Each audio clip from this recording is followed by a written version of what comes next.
Welcome to HFY Codex. If you love epic sci-fi stories where humanity shines, you're in the right place.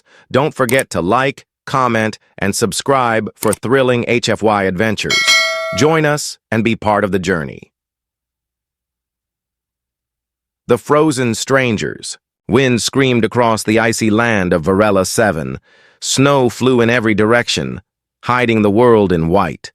The cold was cruel, biting through clothes, skin, even bones. But Damon still walked through it, pushing against the storm with all his strength. He wasn't out here for fun. He was looking for something, or maybe someone. The old scanner in his hand blinked slowly. Red light. It had picked up heat signatures just minutes ago. That was impossible, Damon thought. No one survived out here without proper shelter, not in this storm. Then suddenly, he saw them. Two figures, half covered in snow, lying still. Their bodies were close together, one arm wrapped around the other. Long silver hair tangled in the ice. Their skin looked soft and faintly glowing, almost like moonlight. They weren't human.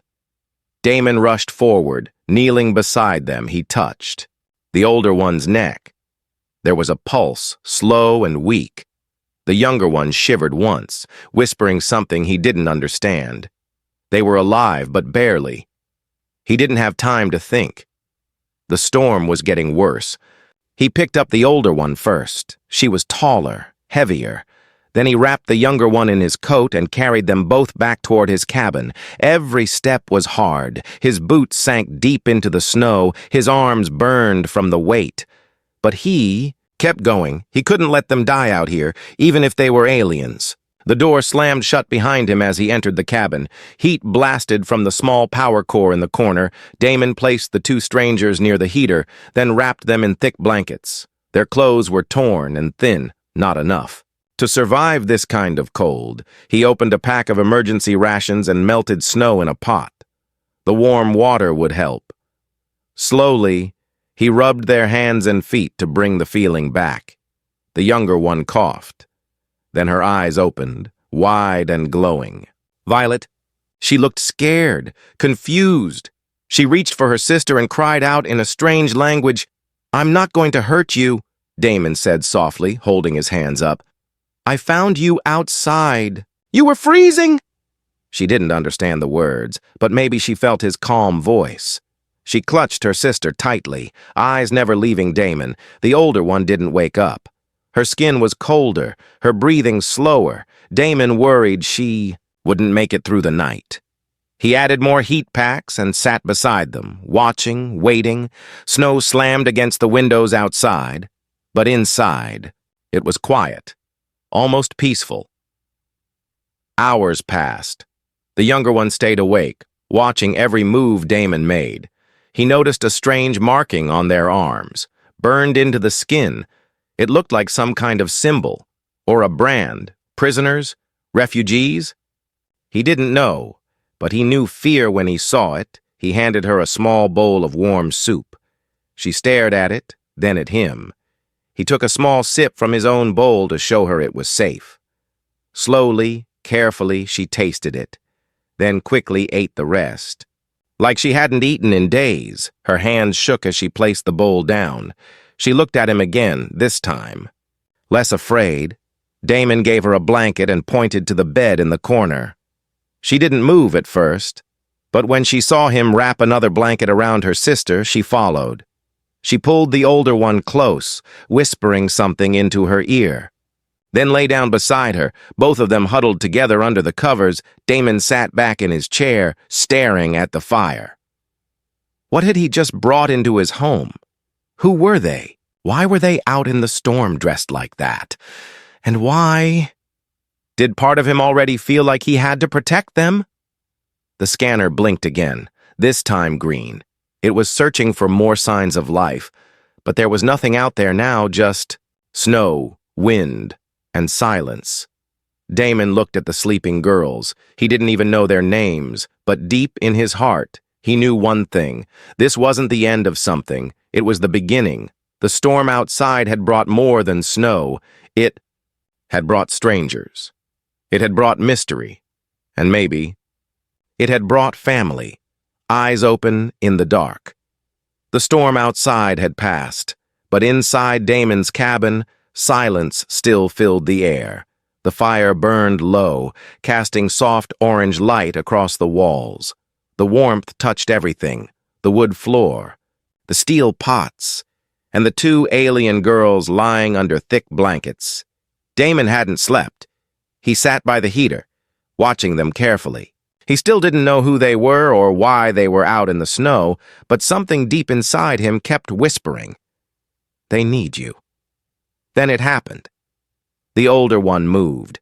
Her fingers twitched slightly, and her eyes slowly opened. They were not human eyes. They were silver, like melted ice, cold, yet full of life. She blinked, then gasped as she looked around, confused and afraid. Damon stood slowly and held out his hands. "Easy," he said in a calm voice. "You're safe here." She didn't understand the words, but she understood the tone. Her gaze darted around the room until it landed on her sister, who was still asleep beside her. She touched the younger girl's face, whispering something softly in her own language. The younger one stirred, then woke up. When their eyes met, the fear faded a little. They were together again. Alive. Damon stayed quiet. He didn't want to scare them. He only stepped back and pointed to a cup of warm water on the small table. Then he placed a slice of bread next to it and sat back down. The older girl watched him for a long time. Then slowly, she moved. Her legs were still weak, her body shaking from the cold, but she crawled toward the table, helping her sister sit up too. They ate carefully, slowly, like every bite had to be saved. As they ate, Damon saw something new. They were looking at him, not just with fear, but with curiosity, like they were trying to understand what kind of man he was.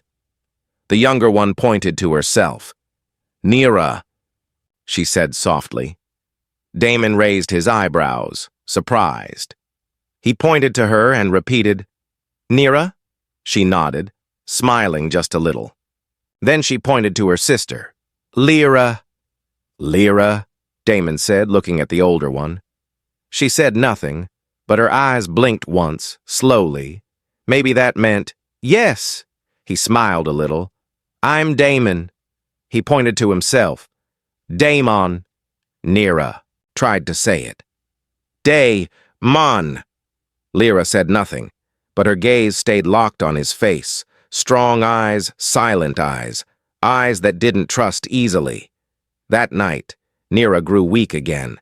She began coughing, her body burning with fever. Damon rushed to his medicine drawer.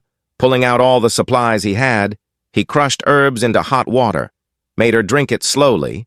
He placed cold claws on her head and whispered to her as if she could understand. Lyra sat beside her sister, holding her hand tightly. Her voice trembled as she spoke in her alien tongue. Damon didn't understand the words, but he understood. The pain in her voice. Tears rolled down Lyra's cheeks. She bowed her head low and pressed it against Nira's shoulder. Then she turned toward Damon.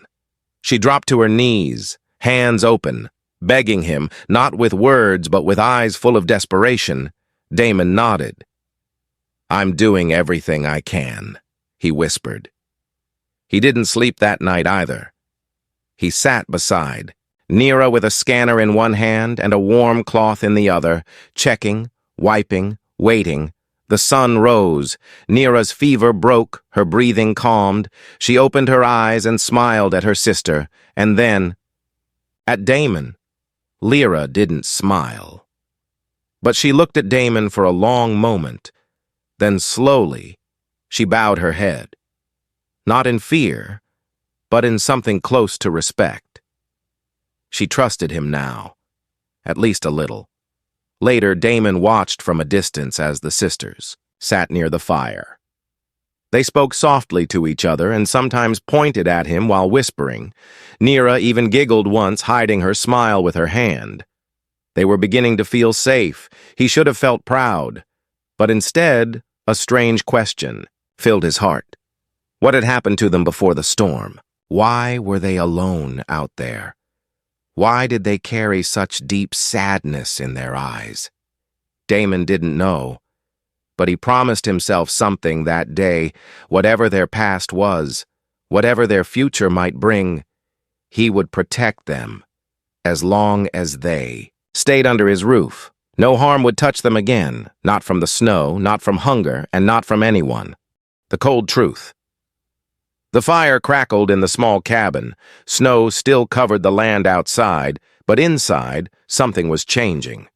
The two alien sisters, Lyra and Nera, were stronger now. Their cheeks had color again, and their hands no longer trembled when they reached for food, but Damon noticed something else. Even when they smiled, there was sadness hiding behind their eyes. Something was haunting them, something they hadn't spoken of. One night, as the wind howled outside, Damon sat near the fire. Fixing a broken tool, Nera sat beside him, playing with the ends of her long silver hair. Lyra stood by the window, arms crossed, always watching, always silent. Then Damon noticed it again. The strange burned symbols on their arms, too curved. Lines with a circle between them, not like art, more like a warning. He pointed to the mark on Nera's arm. "What is this?" he asked softly. Nera's smile faded.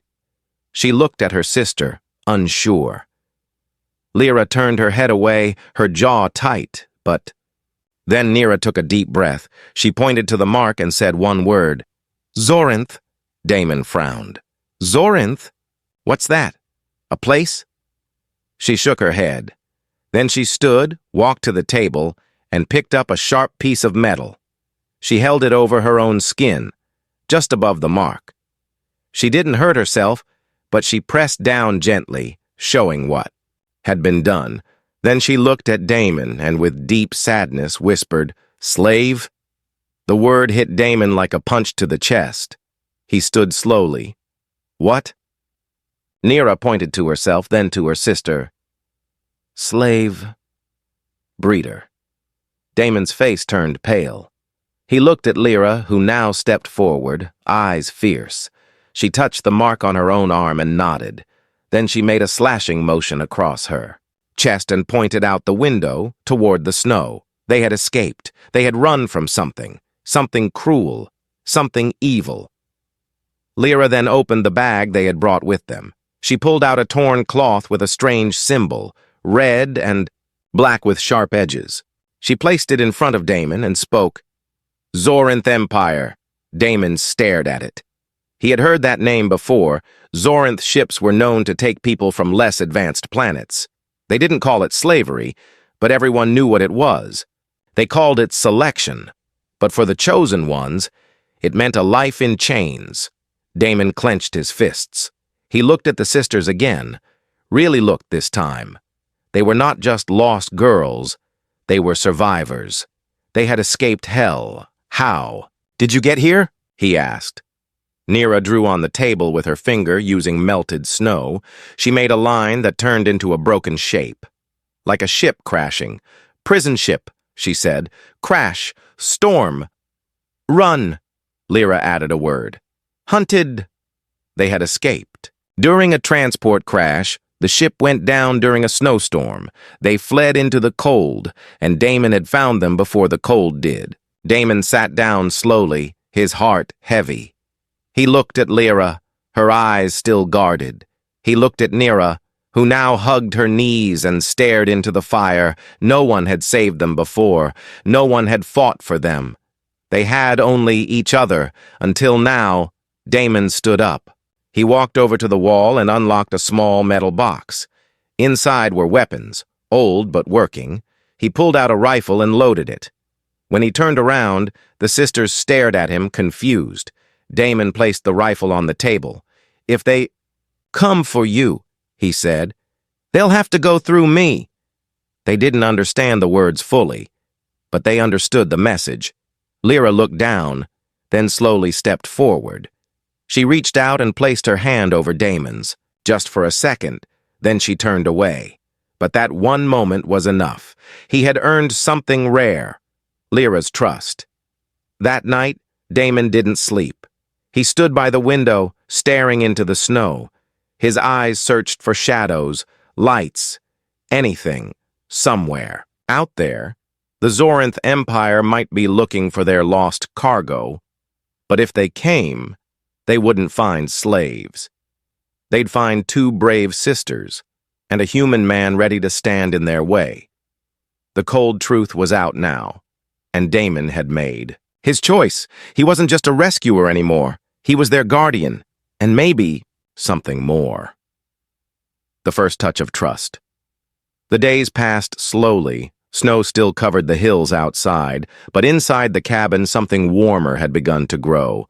Not just fire, not just food, but connection. Damon fixed the heater in the kitchen, sparks flying. Nira watched from a chair. Holding a warm mug between her hands, she had started using English words, small ones. Hot, food, sleep. She liked to learn. She laughed when she said something wrong, then tried again. Lyra didn't laugh. She stayed quiet. Always listening, always watching. She rarely smiled. Her silence wasn't rude. It was full of history, full of pain, but she never let her sister out of her sight. One evening, while Nira napped, Damon noticed Lyra standing by the shelves. She was staring at an old photo of Damon's family. It showed him as a boy, standing between a woman and a man. His parents, now long gone, Lyra touched the edge of the frame, her fingers gentle. She pointed to the people in the picture and said softly, "Family?" Damon nodded. "Yes, family." He hesitated, then added, "Gone now." He touched his chest, then pointed at the sky. "Up there." Lyra looked at the photo again, then at Damon. Something in her expression changed. She looked less like a warrior and more like someone who had lost too much.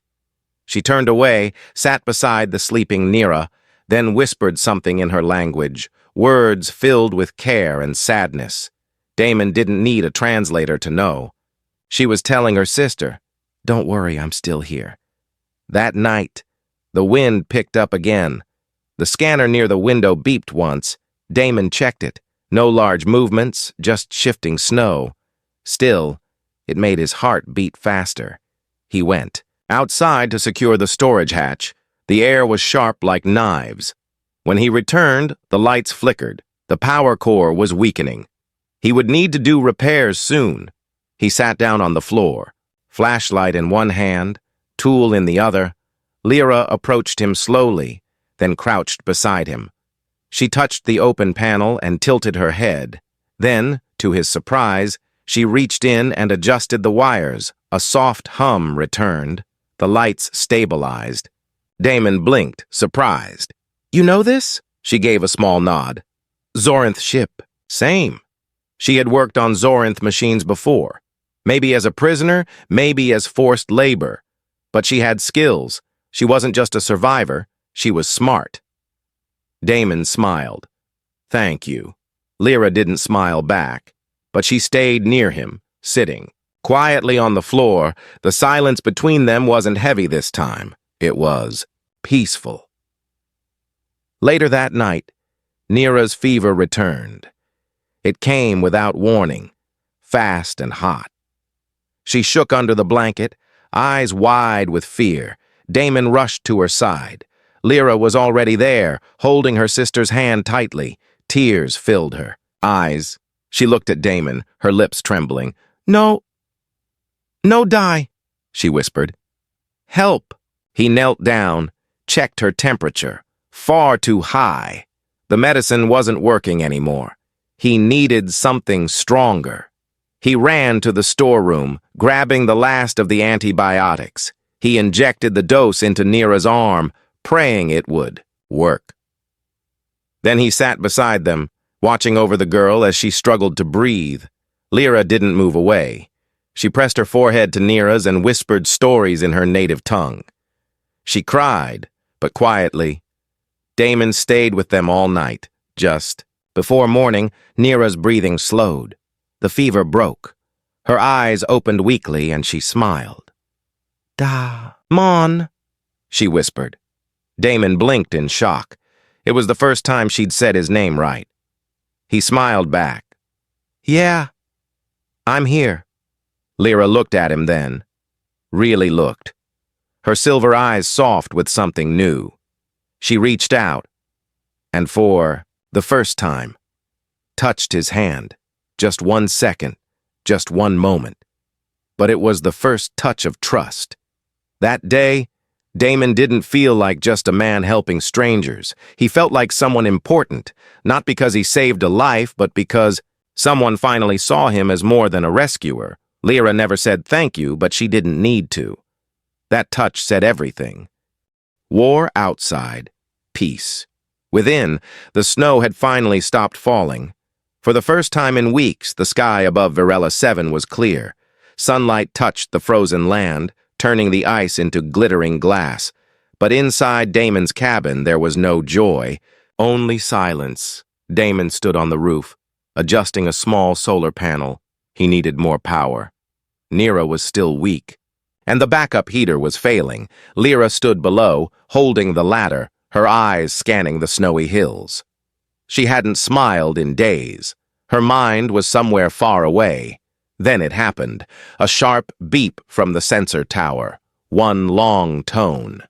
Then, 3 short ones. Lyra's head snapped up. She dropped the ladder and ran inside. Damon climbed down quickly, following her. When he reached the control screen, he saw it. A Zorinth scout ship, landing just a few kilometers away. No, Lyra whispered. Her hands shook as she stared at the signal. Then she turned to Damon, her voice low and hard. They come, not search. Hunt! Damon didn't ask questions. He grabbed his rifle, powered it on. Lyra pulled Neera from the bed and helped her to her feet. They had practiced this moment in whispers. But now it was real. Damon opened the hidden hatch beneath the floor. A cellar carved into the frozen ground. Cold but safe.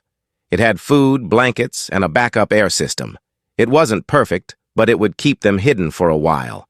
Neera looked terrified. She gripped Damon's coat and whispered, Stay. You come too. Damon shook his head. If I hide too, they'll search the place. He placed a hand on her shoulder. I'll lead them away if they get close. Lyra looked at him with narrowed eyes. Risk too much, she said. But there was no anger, only fear. Fear of losing what little they had left. I won't let them take you, Damon said, voice calm but firm. Not now, not ever. Lyra stared at him for a long second. Then slowly, she nodded. Strong heart, Damon. Foolish but strong. He smiled a little. Story of my life. They went down into the cellar. Damon covered the hatch with floorboards and crates, then turned off the heater. He moved through the cabin, removing signs of life. 2 extra. Cups, Neera's shawl, Lyra's hair ties. By the time the ship landed, the cabin looked like it held only one man. He stepped outside, snow crunching under his boots. The Zorinth scout ship was silent and dark. Like a shadow in the ice, 3 soldiers stepped out, wearing dark armor with glowing red visors. State your name and reason for being here, the lead one said. Damon kept his voice steady. Damon, Cole. I'm a registered colonist, mining surveyor. Been here alone for over a year? The soldier scanned him. Alone? Damon nodded. Check my logs, check the cabin, just me in the snow? They did check. They walked through his home, their boots stomping across the floor. One of them passed right over the hidden hatch. Lyra and Neera were just beneath his. Feet, holding their breath in the dark, the lead soldier returned, holding up the photo frame from Damon's shelf. This your family? Damon nodded. Was. Not anymore. The soldier stared at him, then said, You've seen any wreckage nearby? Damon shook his head. Storm's too strong most days. Haven't been more than a kilometer out. A long pause. Then the soldier turned back to the ship. "We move to Sector 4, he ordered. As quickly as they came, the Zorinth left. Their ship rose into the sky and vanished into the clouds. Damon didn't breathe until they were gone. Then he ran back inside and opened the hatch. Lyra came up first, her face hard and tense. Neera followed, clinging to her sister. "They're gone," Damon said softly. "You're safe." Lyra didn't speak. She just walked over to him. Then, without a word, she wrapped her arms around his chest and held him tightly. It was the first time she had touched him without fear. Not for survival, not for protection. But because she wanted to, Damon stood there, stunned, then slowly placed his arms around her too. Neera smiled from the shadows. She whispered something soft in her language, a word that meant home. Outside, the snow still stretched far and wide. Warships still flew above the skies. The Zorinth Empire still hunted. But inside one small cabin, peace had taken root. Not because the world was safe, but because three hearts had chosen to stay together, no longer strangers, no longer alone, now a family. A strange proposal. The snow outside had turned quiet. No ships flew above, no footsteps disturbed the white hills, but inside the cabin, hearts were loud, full of questions, full of feelings no one knew how to name. Days had passed since the Zorinth patrol left, but no one felt safe. Damon sharpened his old tools, checked the scanners again and again. Lyra moved less, but watched more. Neera, though still weak, had started to hum softly while she cooked or cleaned. She was healing. Slowly, and yet, something hung in the air, not danger, not fear, something else. One night, as Damon finished sealing a broken window, Lyra stepped in front of him. She stood tall, calm, serious. Her silver eyes stared right into his. "Talk," she said. Damon raised an eyebrow. "About what?" Lyra took a slow breath, choosing her words carefully. "Zorinth law. If bonded to male, no touch." He blinked. "What do you mean, no touch?" She stepped closer, her voice steady.